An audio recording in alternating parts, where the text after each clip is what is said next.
Well, lo and behold, within a few months, I get a text from the owner saying, our buddy down south found a Buick in a junkyard with a perfect piece of our chrome trim.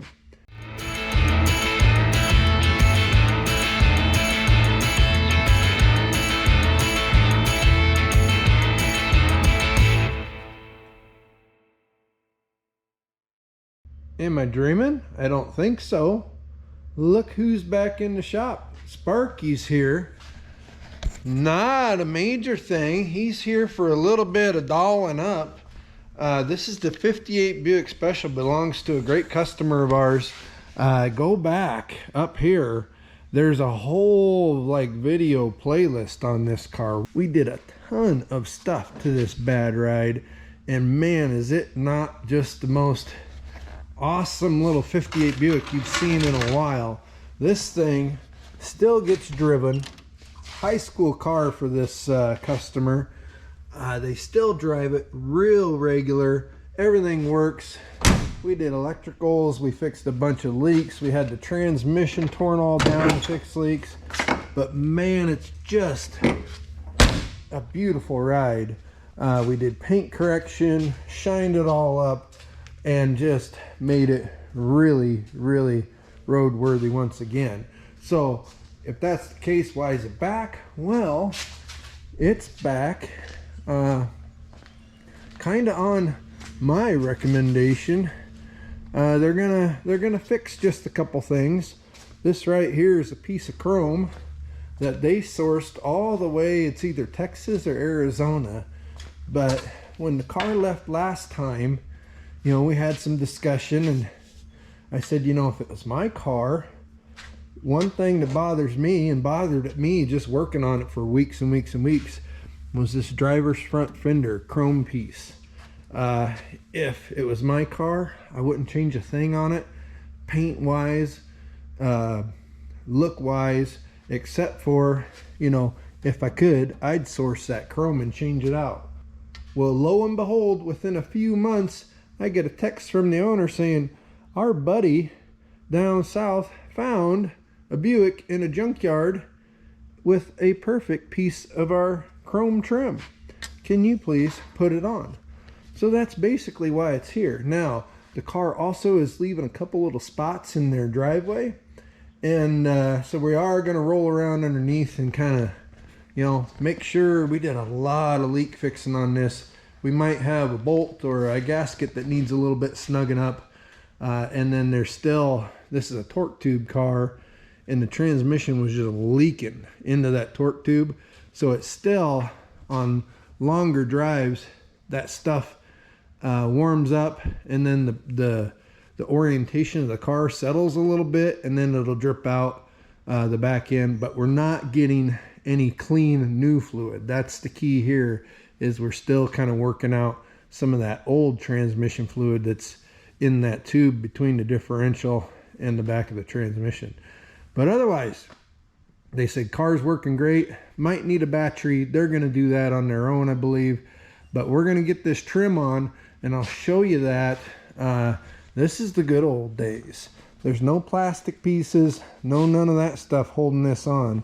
There's a little sliver that it gets it attached to this front eyebrow piece, but then there's literally a keeper with a stud, keeper with a stud, and I think two more back here. Now this one is missing, and it might stay missing. We'll have to see how the new piece lays on there. Otherwise, we might have to try and source one of those, which could be a little difficult because the new piece ain't got nothing on it. Anywho, let's get it up in the air. We got a PB blast the heck out of those little bolt studs. We'll get this trim off and replaced. Shine up the new piece so it looks real good going back on. And then we'll kind of update, you know, leaky wise, make sure we don't have any problems on that end. Thanks for watching, like, and sharing our stuff. Let's get after this 58 Buick Special. What a gorgeous car.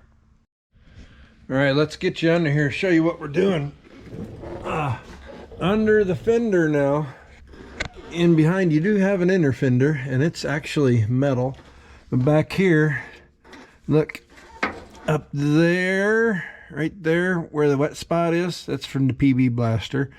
You got one stud with a nut, there's two, and then you come on the other side of the fender, inner fender, you got a third one there. We're missing number 4, and number 5 is way, hang on, let me get you better in, way up in there. So those are all soaking, and in the meantime, we're under here and looking around. We had a little bit of wetness on, and I don't know if this is the high side or low side, I can't remember for sure, guys and gals. Accumulator, we tighten those up just a tickle. You know, that happens on these jobs. So that should take care of that. And then we've got a little wetness in the bell housing area here. And when we had this apart the first time, we could tell the rear main was not leaking. So what we did to fix that is we checked these oil pan bolts on the back here, and they were just a little less tight than how it left last time. And again, that's kind of normal hot and cold cycles. As the gasket kind of gets compressed, things will change. So we tightened up all the oil pan bolts on the back third of the pan. The rest of it's great. The really awesome news is, look at this torque ball, you guys. Not a drip.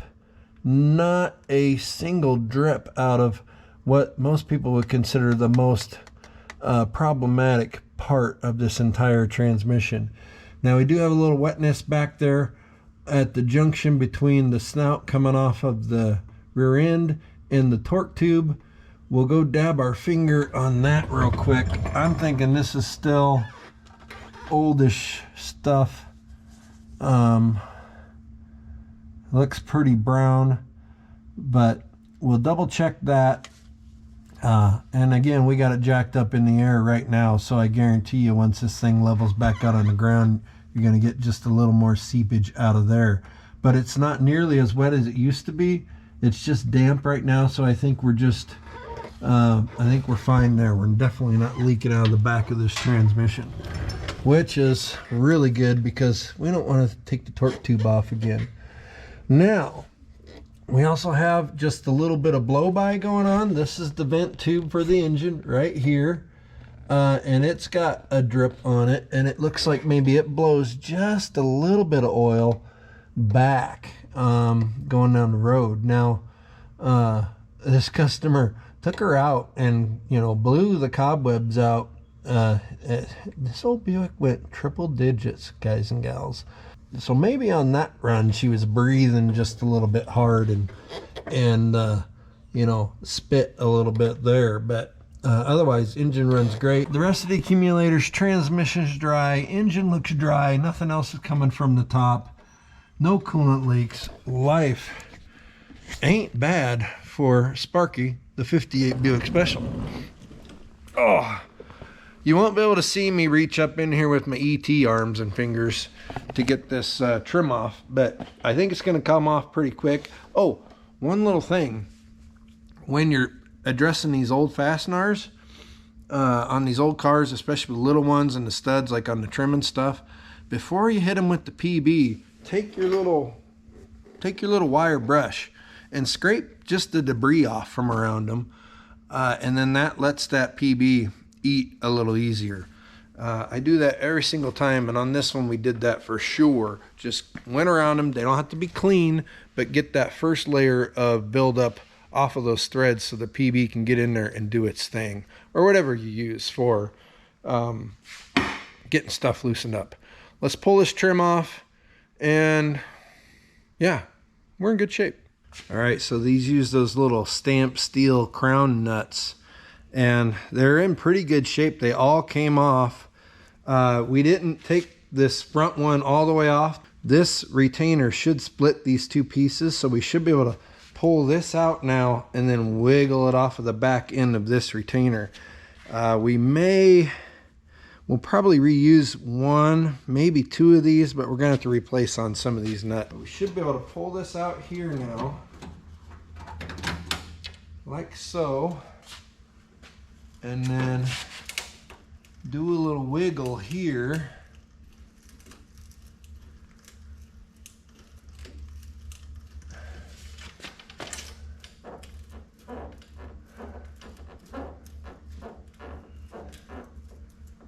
A wiggle, it's coming. There we go. Perfect. Just like that, we're off. And we saved all 3 of our little attachments. Now we're missing the little, here, I'll show you how these work here. Let's go over to the bench and I'll show you this. The sawhorse is as good as it gets. I got a little project going on the bench right now. This is what they look like when they're all one piece. This slides into here, and then this little slapper arm goes down and it'll catch here, and then your whole wedge kind of sits in the channel like that, and it'll kind of stay where you put it. Now, if you break off the little snapper arm here, they'll still hold and they won't turn, but they won't stay where you put them in the channel. These two, if we have to, we can reuse them. We'll clean them up real good, but the little snapper keeper arm is long gone. In fact, I had one today. I don't know where it went. Here, this one broke off of one of those. I'm gonna run into Napa Valley real quick. They might have a version of this that we can put new on, and we're gonna have to get a couple of those stamped nuts anyway. So we're gonna run into Napa Valley real quick and see what they got going on, and if we can find something that'll work, we will. Otherwise, we'll make these 3 work and clean them up real good. But yeah, the new trim, now the reason why that trim was all bunged up was because we've got a little dent here, a little kiss happened here. But the new trim is going to come along here and lay real flat right here.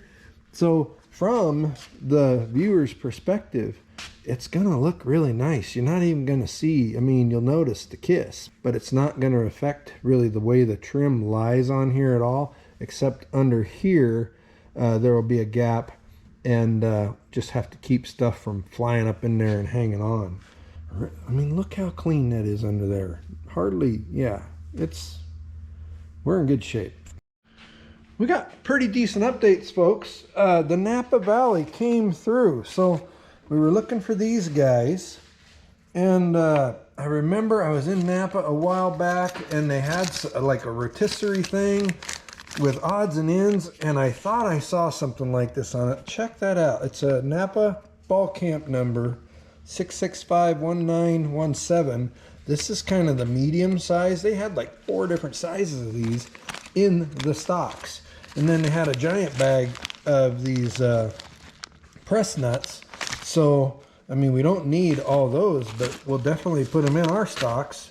But this was, you know, I'm gonna call this the find of, you know, let's go with the month or so, because this is really going to be helpful. Not the cheapest things. It's about what was it, about 10, a little over $10 for 4 of these, and same price for all of these. So, you know, they aren't dirt cheap, but they also aren't unobtainable. And by golly, get the right parts the same day. That's worth something right there. So there's your update for classic car, you know, moldings and things and fasteners. Don't forget to wander around Napa once in a while. Now the next thing we're going to do, we got to get the SOS out. Obviously we treated this one the last time Sparky was here. It's looking a lot better than this new piece, but this will shine right up. We'll hit it with the SOS pad, and then we'll throw it on the car. All right, we got her polished up. We got our new clippy clips in the groove, and we're ready to go back on. Now, one thing you'll notice, this is not stainless. This is actually chrome plated. So if there's an imperfection, it will start to rust through and that kind of stuff. But it's looking really good right now, better than the old piece by a long ways. So we're going to slide that onto that mating piece, butt that up, and then we're just going to line up our holes with our clips and slide them where they need to be.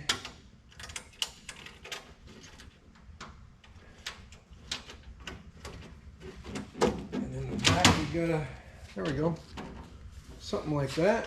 And then on this back side, we'll just take a little chunk of painter's tape to kind of hold this loosely about where we want it. There. That's really gonna look nice. Yeah, we'll adjust a little bit here and there to get it all happy. Well, let's take a walk around this bad ride in the sunlight and remind you all just how beautiful this car really is. Just a gorgeous 1958 Buick Special. It's got the 66 nail head V8. The chrome piece went on like a dream, all nice and straight over here now. We still have the little beep boop, but it's gonna be fine. Just a great running car. We aren't gonna mess with it anymore. It didn't leave a single spot on our floor. What a beautiful car. We're gonna send it back to the owners. They're gonna go enjoy it a little bit more. They took this sucker out. They took Sparky to 100 miles an hour the other day, just for funsies. That's what it's all about. Appreciate you guys and gals for watching, liking, sharing our stuff. We got to get on to other stuff. We'll catch you on the next video.